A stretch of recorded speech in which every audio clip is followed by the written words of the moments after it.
Nous sommes ravis de vous retrouver nombreux sur la télé panafricaine pour ces rendez-vous de l'actualité. À la une, ce samedi, après une période de tension, la vie reprend progressivement son cours normal à Uvira. Le retour du gouverneur des provinces dans la ville a marqué un tournant important. Hier, il s'est rendu au bureau provisoire de la province pour des entretiens avec plusieurs personnalités locales. Joseph Kabila, l'ancien président congolais, a pris la parole vendredi soir dans une allocution diffusée en ligne. Cette intervention intervient au lendemain de la levée des son immunité parlementaire par le Sénat congolais, ouvrant la voie à des poursuites judiciaires potentielles. Un reportage à suivre. La Belgique a exprimé son soutien plein à la médiation togolaise dans la crise en République démocratique du Congo. Le vice-premier ministre belge Maxime Prévost a rencontré son homologue togolais Robert Doucet pour discuter de la situation sécuritaire dans l'est du pays. Reportage à suivre à la fin de ce journal.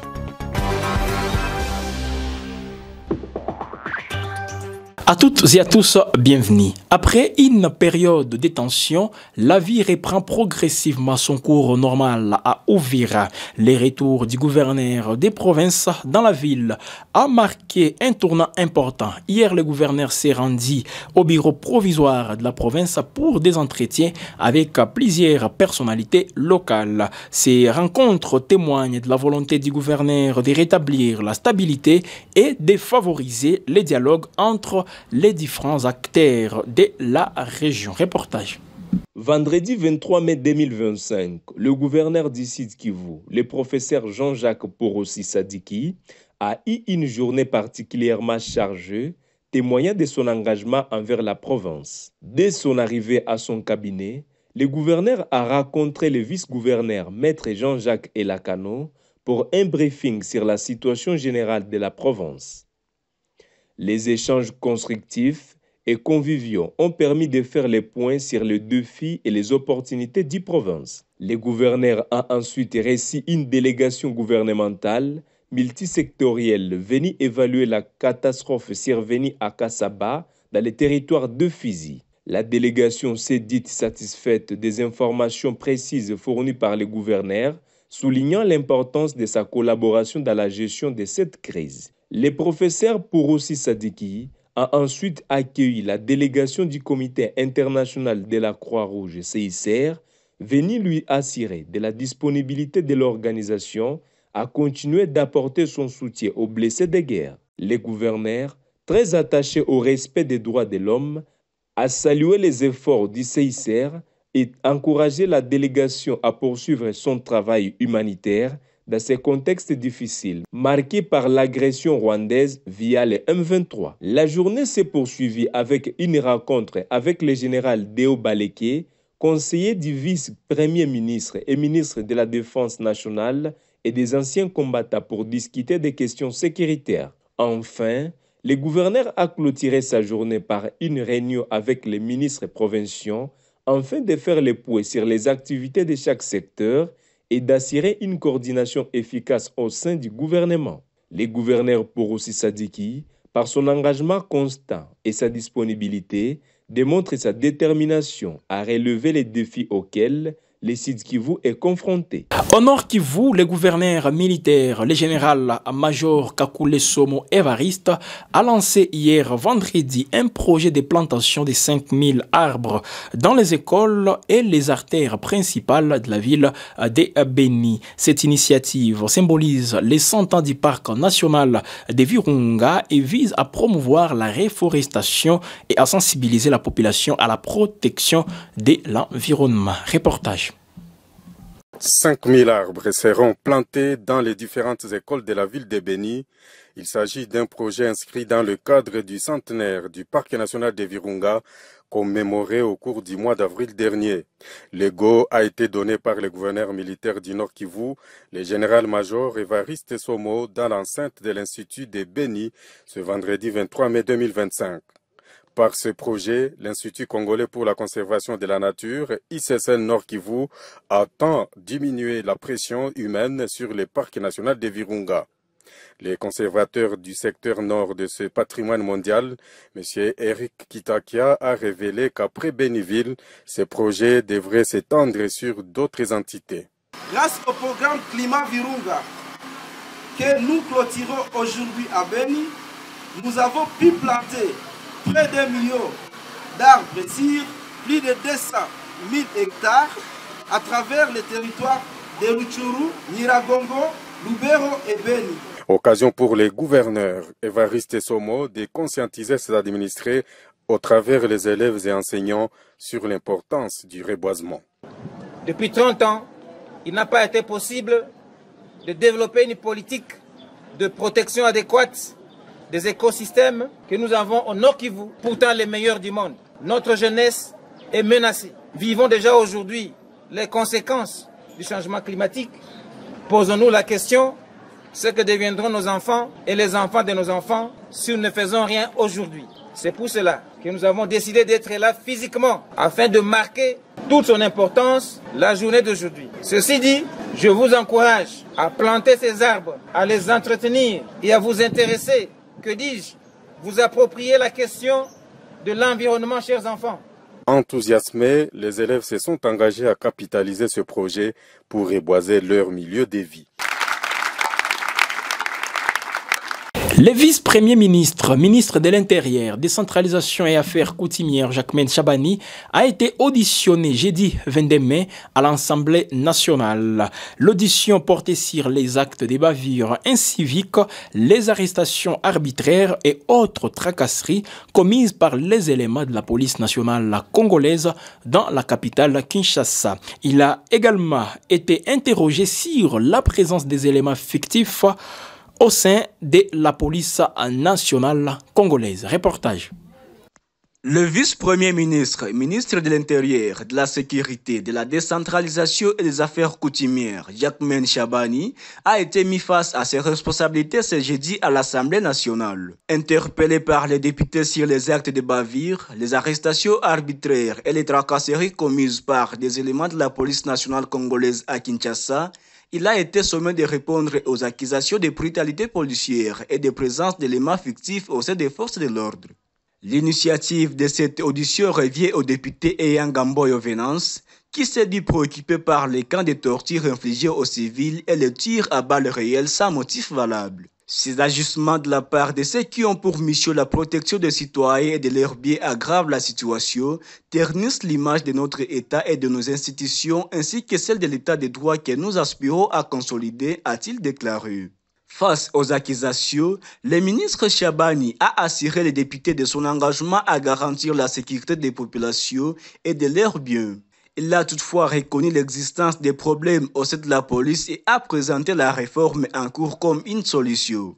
En attendant l'adoption par l'Assemblée nationale de la loi de programmation relative à la mise en œuvre de la réforme de police nationale congolaise, des contrôles inopinés sont effectués pour identifier et sanctionner tous les éléments qui s'emploient à tracasser la population, à mener des opérations arbitraires et à violer les droits et libertés fondamentaux des citoyens, a-t-il affirmé. Cette audition s'inscrit dans un contexte de tensions croissantes entre la population et les forces de l'ordre. Les députés ont exprimé leur détermination à suivre de près la mise en œuvre de la réforme et à tenir le gouvernement responsable de la sécurité des citoyens.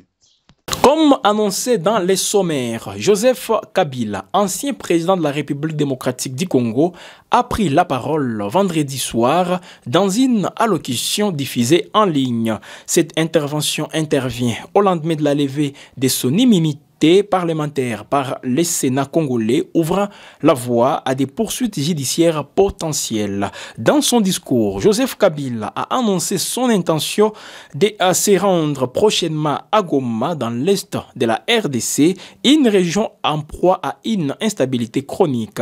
Il a également lancé une violente critique à l'encontre du gouvernement actuel, sans toutefois préciser les détails de ces accusations. Pour plus de précisions, Guel Afrique Média vous propose ces reportages. 6 ans après son départ du pouvoir, Joseph Kabila a brisé le silence ce vendredi 23 mai, s'adressant aux Congolais dans une allocution d'environ 45 minutes diffusée en ligne. L'ancien président dont l'immunité parlementaire a été levée par le Sénat congolais la veille, a justifié sa prise de parole par la nécessité de briser le silence face à une situation qu'il juge grave pour le pays. Kabila a annoncé son intention de se rendre à Goma, dans l'est de la RDC, dans le prochain jour, sans donner plus de précisions.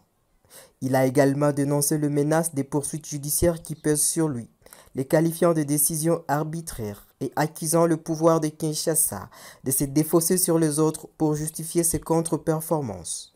Dans un discours virulent, l'ancien président a accusé le gouvernement de Félix Tshisekedi de gravement fragiliser la RDC, la qualifiant d'un État failli, divisé, désintégré au bord de l'implosion. Il a également dénoncé une série de remises en cause, reniements et violations intentionnelles de la Constitution, qualifiant d'illégitimes les institutions et leurs animateurs. Concernant la situation sécuritaire, Kabila a jugé la situation déliquescente et reproché à son successeur de s'être détourné des instruments internationaux qui étaient à la base de l'architecture de paix et de sécurité. Il a également critiqué la gestion de la crise dans l'est du pays, où les groupes armés continuent de sévir. Pour sortir la RDC du gouffre, Kabila a appelé à un pacte citoyen en 12 points qui comprend notamment l'arrêt de la guerre, la neutralisation des groupes armés, le rétablissement des libertés fondamentales et la réconciliation nationale. Chacun doit jouer sa partition. Je m'engage à jouer la mienne, a-t-il conclu, sans donner des détails sur sa future action. L'intervention de Joseph Kabila, qui souffle le chaud et le froid en se présentant à la fois comme un militaire prêt au sacrifice suprême et un acteur engagé pour la démocratie, la cohésion nationale, la paix et la stabilité, a suscité de nombreuses réactions au sein de la classe politique congolaise. La suite des événements reste à suivre. Rendons-nous dans la province de l'Ituri où les services de sécurité ont mené une opération débouclage dans les quartiers Opas à Bunia. Cette opération a permis d'interpeller 120 personnes, dont 27 femmes, 43 militaires des forces armées de la RDC en situation irrégulière. Un vaste coup de filet mené par les forces de l'ordre a permis d'interpeller plus de 120 personnes, dont des militaires en situation irrégulière, dans le quartier Opas. Cette opération fait suite à une recrudescence de la criminalité dans la commune de Mbunya. Jeudi 22 mai, les services de sécurité ont bouclé le quartier Opas à Bunia dans le but de traquer les auteurs d'actes criminels. L'opération ciblée sur les hommes en uniforme militaire et policiers incontrôlés a permis d'interpeller 120 personnes, dont 27 femmes, 43 militaires en situation irrégulière, un policier et 49 civils. Parmi les personnes arrêtées, plusieurs étaient en possession d'objets pouvant servir de preuves. Des images de l'opération montrent des policiers et des militaires en train de fouiller des maisons et d'interroger des personnes. On peut également apercevoir des objets saisis lors de l'opération. Nous avons interpellé 120 personnes, dont 27 femmes, 43 militaires en situation irrégulière, un policier et 49 civils. Tous seront mis à la disposition de la justice compétente. Nous invitons la population à coopérer étroitement avec les forces de sécurité en signalant toute personne ou mouvement suspect et à éviter toute association ou collaboration avec les malfaiteurs, a déclaré le commissaire Mwangou. Cette opération témoigne de la détermination des forces de l'ordre à lutter contre l'insécurité dans la région. La population est appelée à collaborer avec les services de sécurité pour garantir la sécurité de tous.